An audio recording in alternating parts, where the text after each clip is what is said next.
Jaguars, a lot of takeaways from the championship. Look at your team.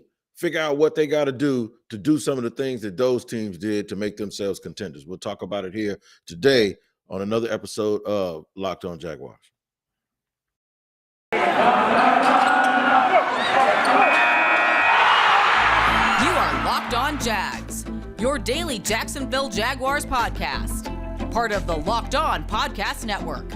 Your team every day.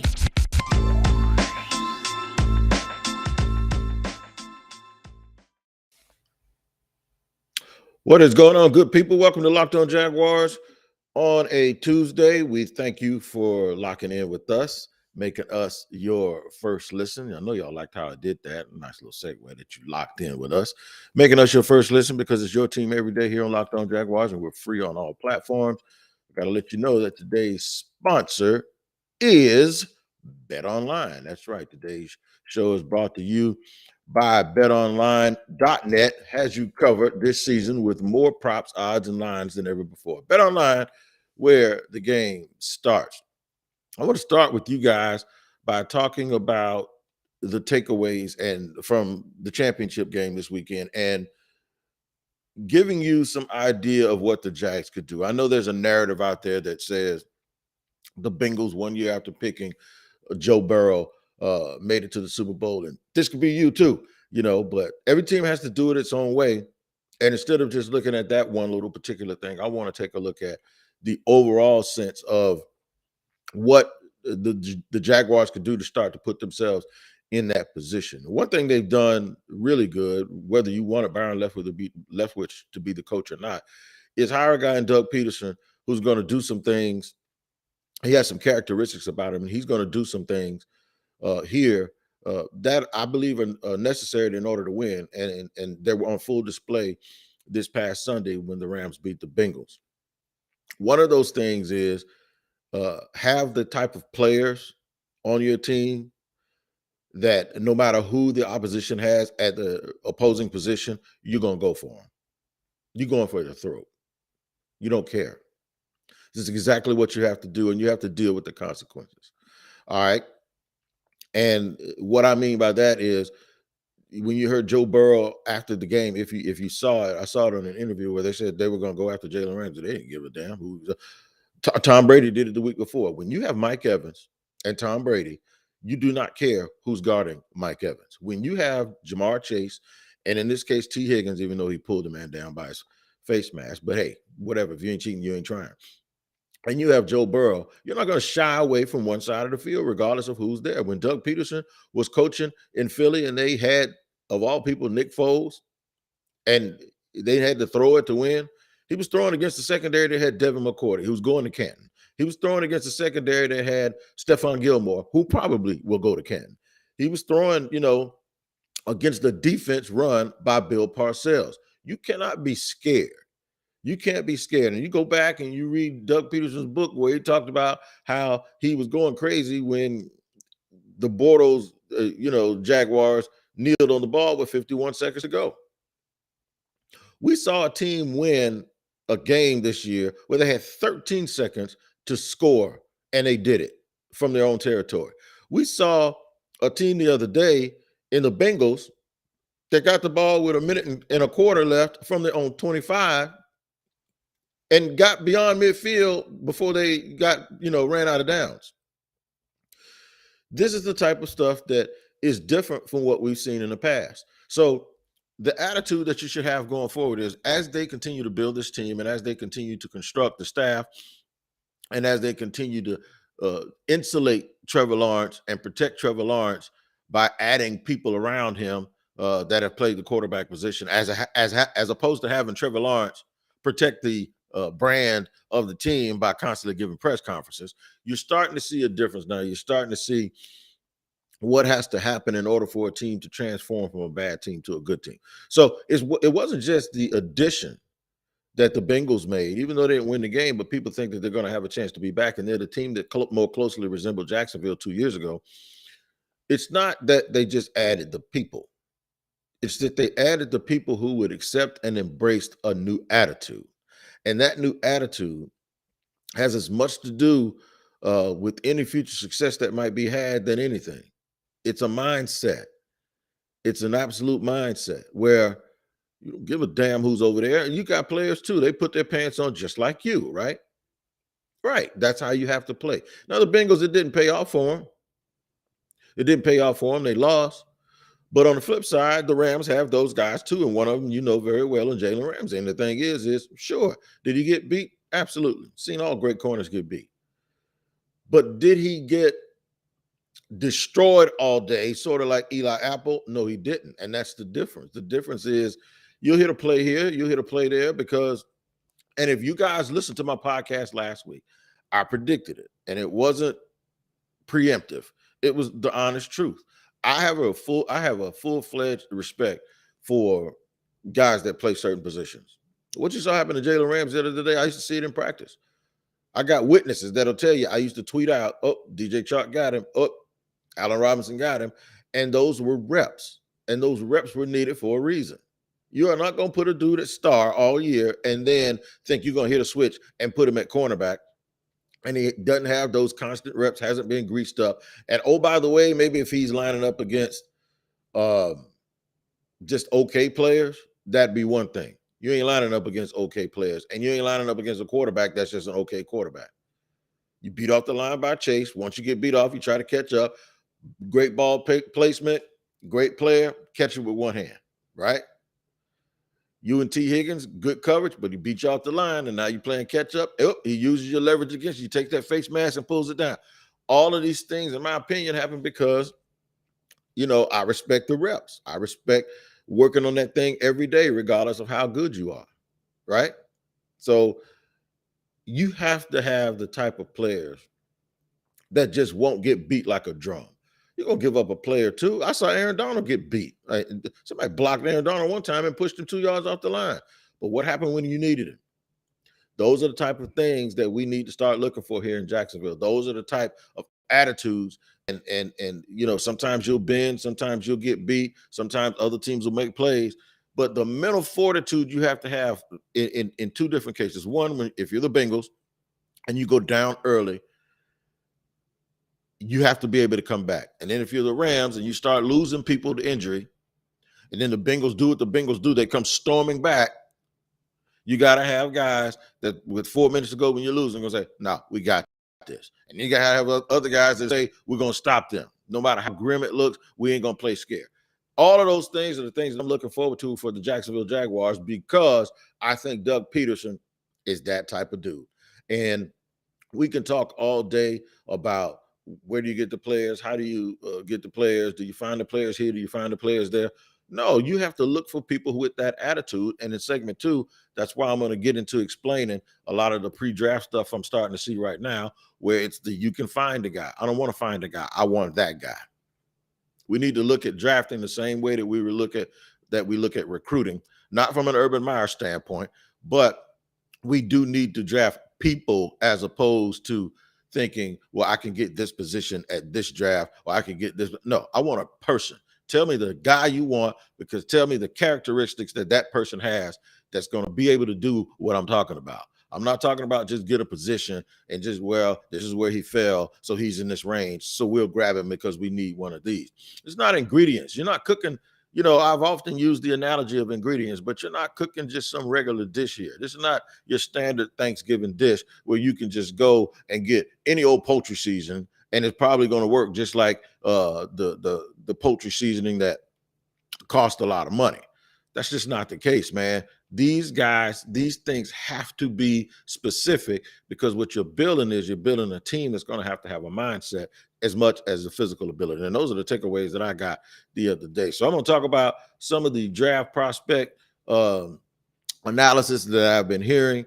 And then I'm going to actually point out guys that I believe in the third segment that actually do have some of the characteristics that the Jaguars are possibly looking for. And where do you get them and where do you find them? I'll go through a little bit of free agency and also a little bit of the NFL draft. We'll do all of that here in just a second on the Tuesday edition of Locked On Jaguars.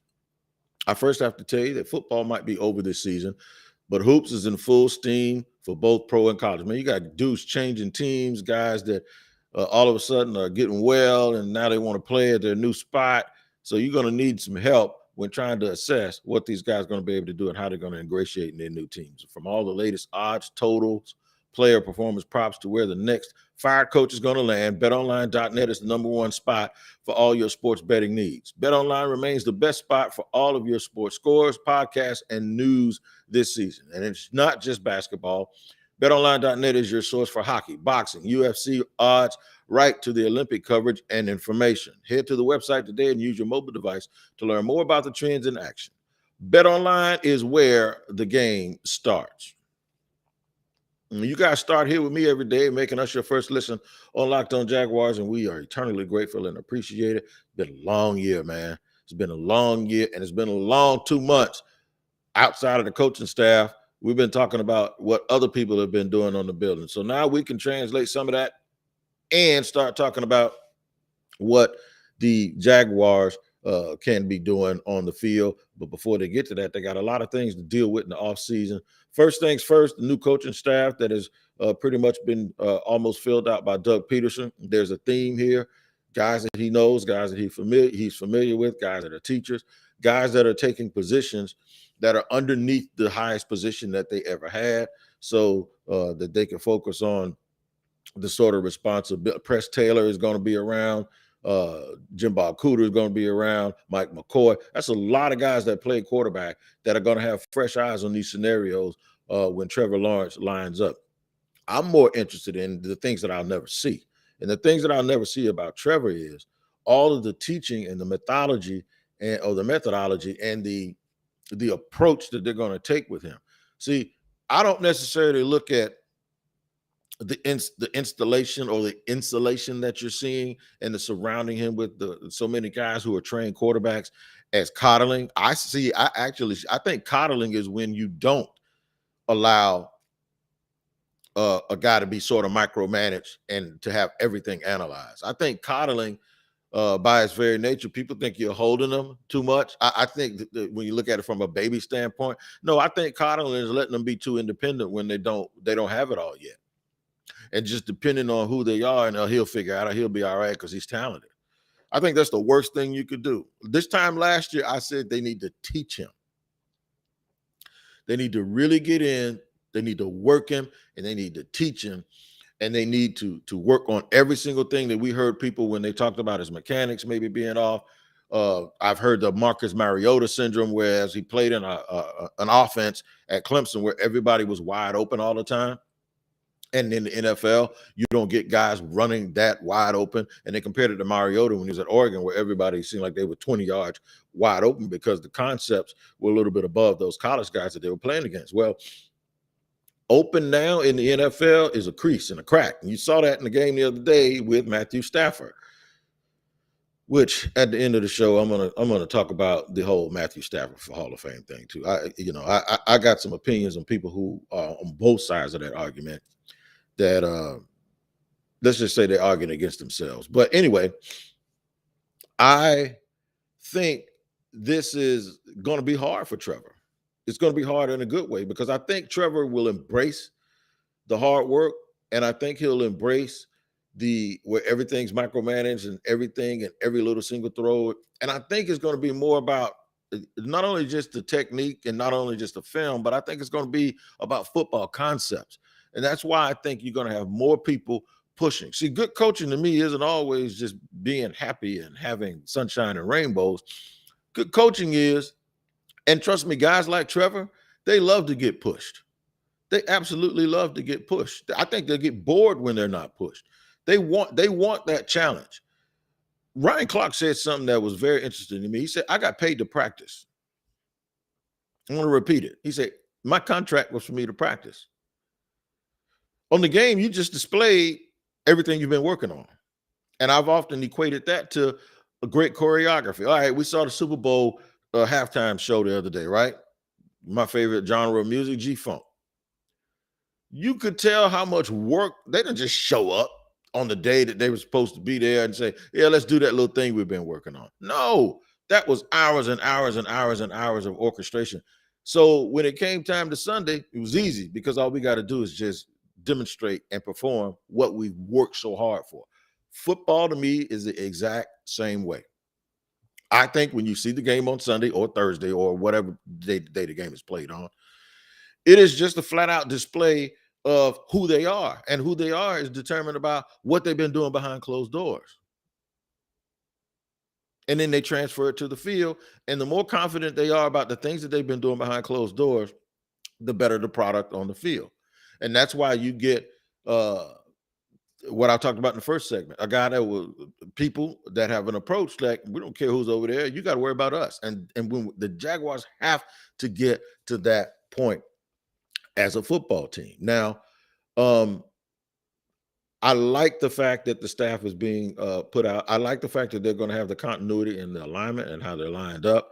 And sometimes a 3-man front, sometimes a 4-man front. They're not blowing it up. You don't have to. I told people a long time ago, you don't really have to do that. It's sometimes when you go from one thing to another, it's kind of hard.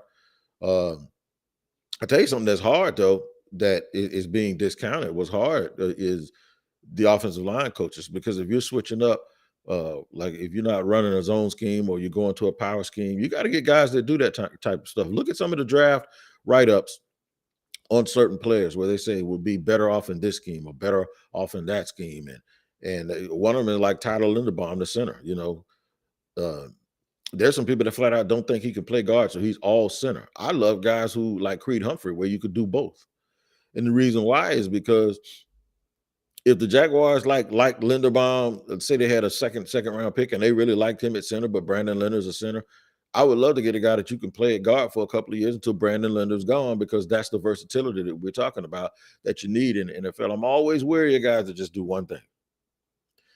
I'm always wary of guys that do one thing in one type of system, because now you get them and you're married to them, right? Don't mean that kid's not going to be a good player, but folks talked about that about Fournette. How you going to have Fournette in a single back?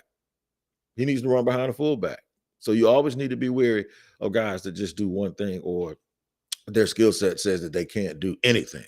Because when you draft guys who can do anything and are good football players, that's how you end up playing in games like Sunday. Remember, the Rams ran a 3-4 front. How do you put Aaron Donald in a 3-4? You know how you put Aaron Donald in a 3-4? You just put Aaron Donald in a 3-4, right?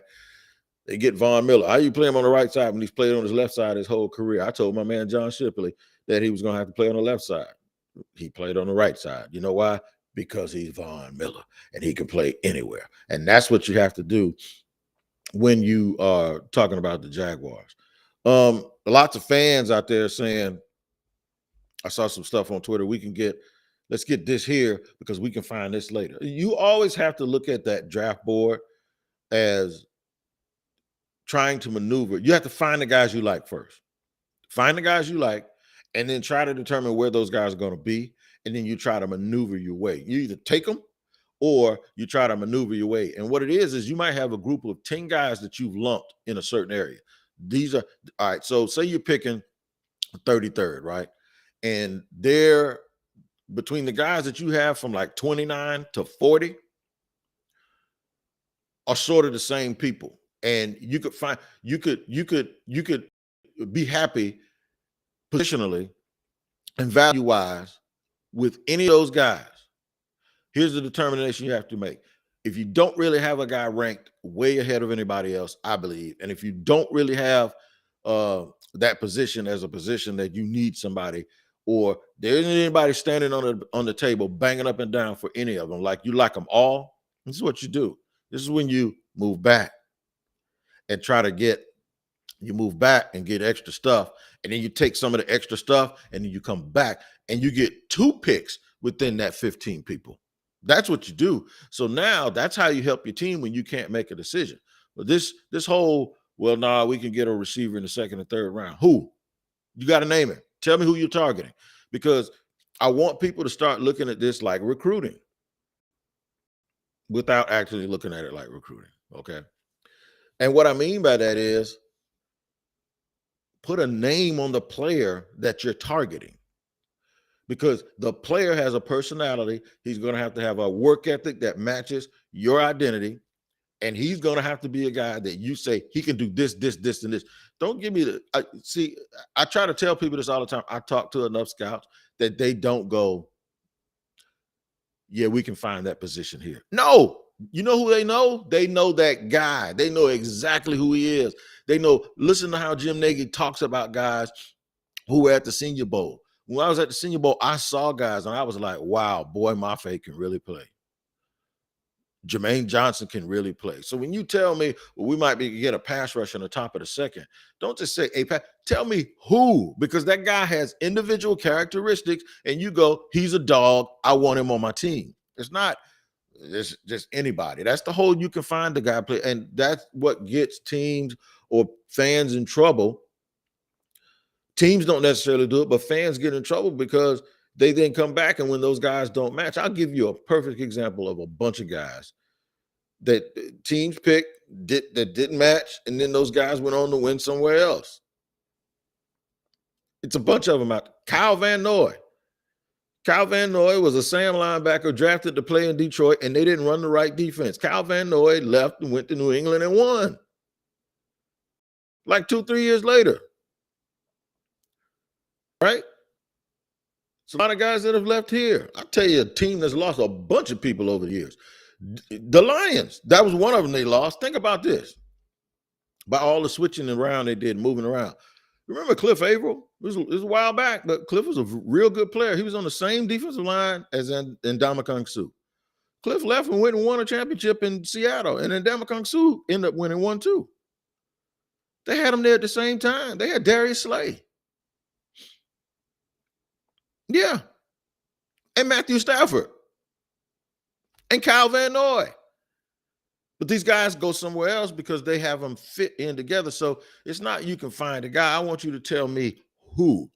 Point to him. Tell me that guy and tell me why. So those are the guys that I go back and forth with when I talk about the draft. I'm going to talk about some Hall of Fame stuff. I'm going to, recap Tony making it to the Hall of Fame. I'm going to talk about Matt Stafford. I'm going to talk about a few other takeaways from the game, from the big game, and just the way that the season has gone as a whole. And I'll do that because I missed y'all yesterday, man. I had some stuff going on, but I'll do it all here on a Tuesday edition, my third and final segment on Locked On Jaguars. I need to tell you guys about rockauto.com. Now, you've heard me say this before, but just in case you haven't, welcome to the part where I do it again. Rockauto.com is a family-owned business where they send you your parts. You don't have to go into a chain store and pay more money. These prices are off the chain, and the parts are absolutely great. I know a lot of people are sending their kids off to the military or sending their kids off to college with their first vehicle. You want to make sure that the parts on that vehicle and the accessories on that vehicle are the ones that are going to keep your family safe. And I can guarantee you that at rockauto.com because I've been using them for a very, very long time. And they are an extremely, extremely good American company. Like I said, they've been open for 2 decades. And the Rock Auto prices are reliably low for every single customer. I need you to go to rockauto.com right now and see all the parts available for your car or truck, right? Locked On in there. How did you hear about us box so they know we sent you? Again, make sure you write Locked On in the how did you hear about us box. They have an amazing selection, reliably low prices. All the parts your car will ever need are at rockauto.com. And I'm rock solid here with you guys. Every day is your first listen on Locked On Jaguars. And I thank you so much for being there with us every day, man. We had a record year last year. We did real good. And Locked On Jaguars took off too. So I couldn't do it without you guys. Make sure you like and subscribe the page on YouTube as well. Check out my mug. Sometimes I got a hat on. Sometimes I don't. Sometimes my beard is gray. Sometimes it's black. Sometimes it's black and gray. Just ride the wave, man. Ride the wave. A lot of talk coming out of the game about guys who may or may not be Hall of Famers or players who were great players that hurt their reputation. Jalen Ramsey did not hurt his reputation. Stop it. Be quiet.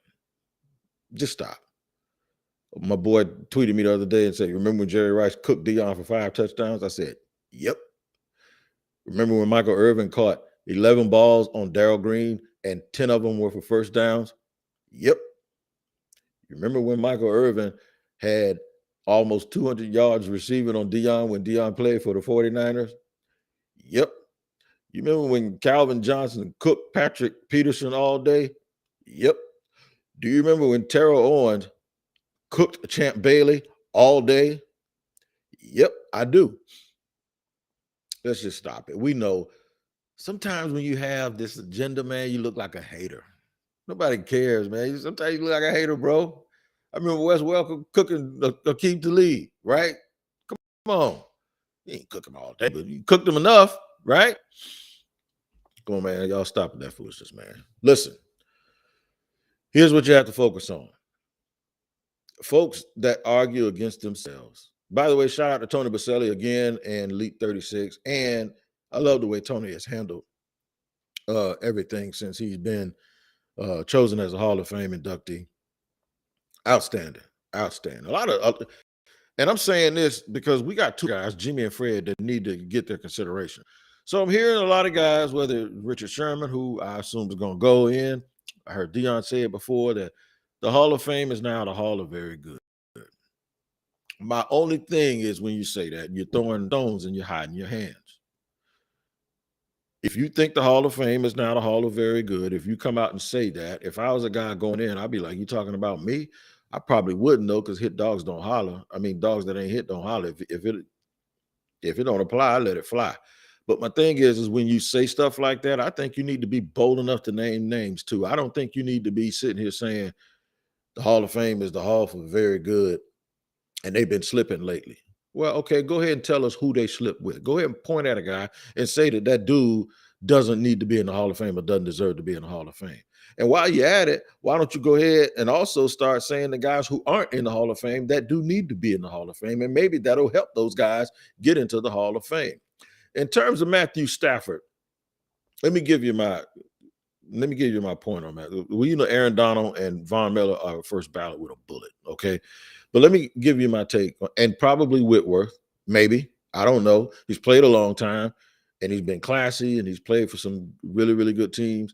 We'll see what they do with Whitworth, but because you can be a Hall of Fame guy off the field, but not a Hall of Fame guy on the field. So I would have to acquiesce or lean on the other guys that played the offensive line position to tell me that one. But I will say this. When Matthew Stafford was throwing for all of those yards, if I'm not mistaken, I might be wrong, but someone told me in his first 10 seasons, he has more yards than anybody in Detroit. It was either him or Matt Ryan, that in their first 10 years in the NFL, they had more yards than anyone ever. Now, I don't know how factual that is, but they're talking about not making Pro Bowls and not doing this and not doing this. Now, the knock on Matthew Stafford when he was in Detroit wasn't that he couldn't put up numbers or he didn't have talent. The knock was that he couldn't win the big game, right? He won some big games this year. And all of these things started being chipped away. When you say, this is why I'm very, very careful. This is why I was careful about talking about the Jaguars offensive line this year. Because, okay, we knew they needed wide receivers, but I was talking about that line too, and everybody's like, nah, that ain't no big deal. When your narrative starts to get chopped away, you got to be able to adjust and be like, this is the easiest thing to ever say. I was wrong. We never heard that Stafford wasn't talented. We never heard that he couldn't make throws without looking. We never heard that he didn't have a starting. We never heard that he didn't have a big arm. We never heard that he wasn't gifted. We heard that he was missing it up top and that he would fall and fold in big situations. He folded somebody up in big situations. He folded the Bengals defense up in situations the other day.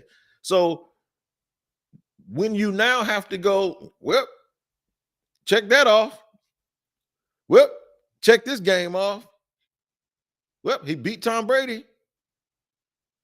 He beat this guy. He beat that guy. When you have to go, he finally beat the 49ers and they lost 6 straight. At some point, stop arguing against yourself.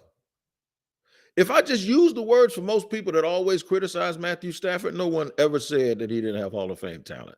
They said he didn't have Hall of Fame heart. He showed that he did. So I'm not saying he's a Hall of Famer, but what I'm saying is by the accounts over the years that I've heard from other people, the only thing you pointed out was everything that he dismissed the last month. Maybe you should point some things out. Like I said, the receivers weren't the only problem with Jacksonville. They had a whole bunch of them. So maybe if you point those things out, but now a lot of people are backtracking and saying, well, he ain't had a Hall of Fame career. You know why he ain't had a Hall of Fame career in your mind? Probably is because you spent 10 to 12 years saying that he ain't have no heart. So in your mind, your perception of him is what it is. And ain't nobody saying they're going to put him in Canton yet. Let him play 2 or 3 more years and keep doing what he's doing statistically and win another championship. Then what are you going to say? At some point, we have to acknowledge that if guys see, this is what I keep talking about, especially like in the coaching search when they keep changing and moving the goalposts. You said a dude had to put up a bunch of stats and win. There it is. Because that's the kind of attitude that's going to keep guys like Fred and Jimmy out. And then these dudes keep, mentioning it's the Hall of Very Good. Name them.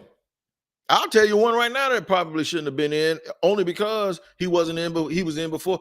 John Lynch should not have gone in the Hall of Fame before Leroy Butler. That's just my opinion. Both were champions. Leroy Butler was a better player. It doesn't mean that John Lynch didn't deserve to get in at some point. But there you go. I'll mention one. Who's everybody going to mention? When you start talking about who you take out, go ahead and break your fraternal code and just point at the guy and say he ain't good enough. If you're going to make a statement, then go all the way with it. Don't be sitting here, like I say, throwing stones and hiding your hands. And a lot of people are doing that right now. We don't throw stones and hide our hands here on the Locked On Jaguars podcast network. We also give it to you straight with no chaser, and they do the same things on the Locked On Bets podcast with your boy Q and Lee Sterling. You're going to need some information, man, because if you go into these, if you go to wager and you don't check out this podcast first, you're going to be a little bit shorthanded because they're going to give it to you. Lee Sterling's been rock solid, and your boy Q, who's also my boy Q, is the host of that show, and it is absolutely outstanding. You can get that show wherever you get your podcast, and make sure you like and subscribe. We appreciate you here on Locked On Jaguars. We'll see you again tomorrow, man. You guys continue to do what I always say to do, is to take care of each other. Start looking at those names on those lists and finding those guys that have Jaguar characteristics that you want in the future, not just highlight tapes. Look at game tapes. Do some research. Do some information so we can get the attitude right of this team here along with what they do on the field. Take care until next time. I'm Tony Wiggins.